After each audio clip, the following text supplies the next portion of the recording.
हर हर महादेव। नमस्कार आप सभी को। मैं हार्दिक आप सभी का स्वागत करता हूँ हमारे इस YouTube चैनल पर जिसका नाम है धर्मोरक्षणा।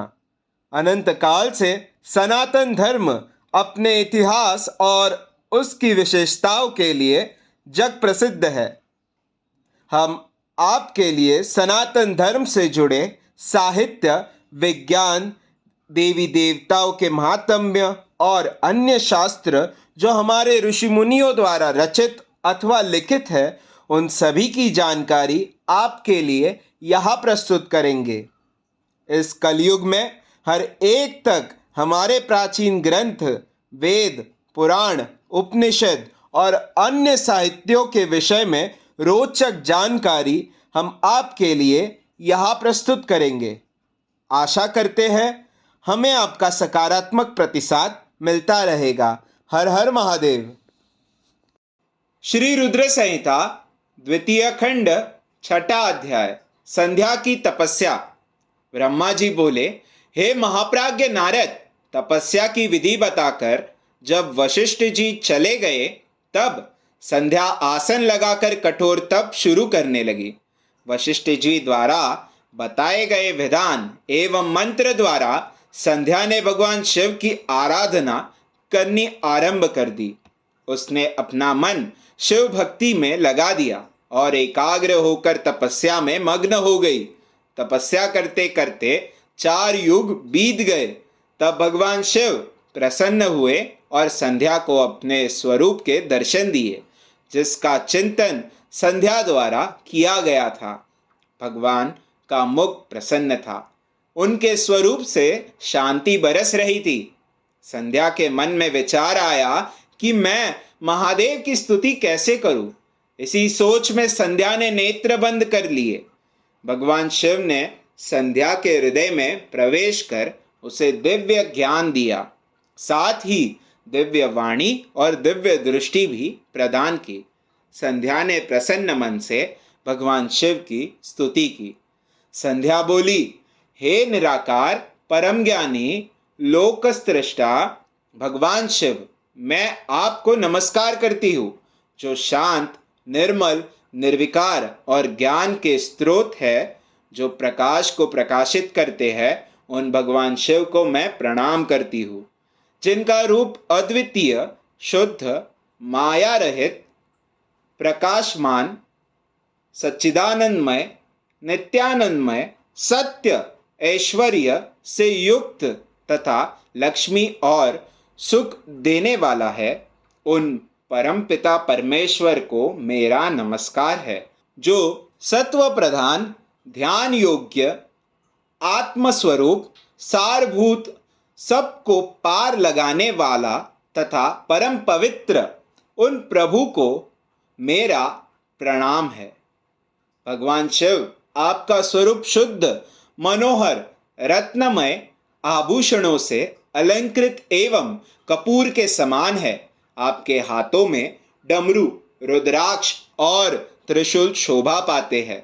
आपके इस दिव्य चिन्मय सगुण साकार रूप को मैं नमस्कार करती हूँ।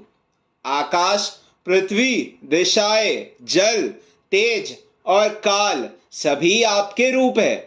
हे प्रभु, आप ही ब्रह्मा के रूप में जगत की सृष्टि, विष्णु रूप में संसार का पालन करते हैं।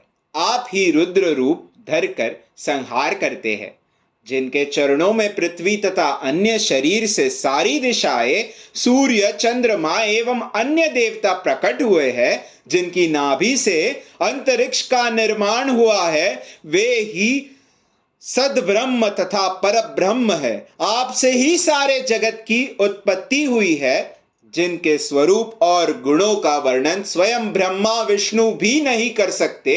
भला उन त्रिलोकीनाथ भगवान शिव की स्तुति मैं कैसे कर सकती हूँ? मैं एक अज्ञानी और मूर्ख स्त्री हूँ। मैं किस तरह आपको पूजूं कि आप मुझ पर प्रसन्न हो? हे प्रभु, मैं बारंबार आपको नमस्कार करती हूँ।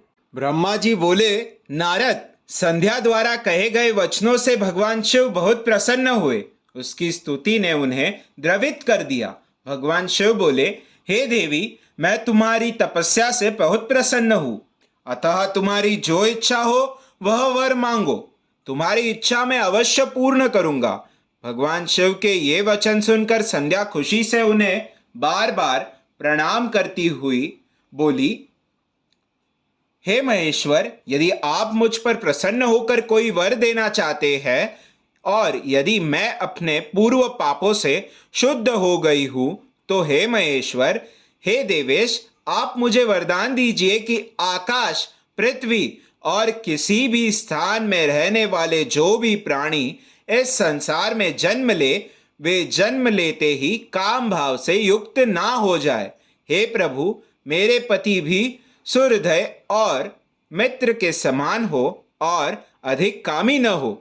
उनके अलावा जो भी मनुष्य मुझे सकाम भाव से देखे वह पुरुष तत्वहीन अर्थात नपुंसक हो जाए।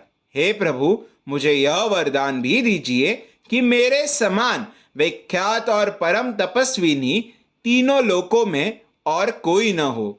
निष्पाप संध्या के वरदान मांगने को सुनकर भगवान शिव बोले, हे देवी संध्या, तथास्तु, तुम जो चाहती हो मैं तुम्हें प्रदान करता हूँ। प्राणियों के जीवन में अब 4 अवस्थाएं होंगी।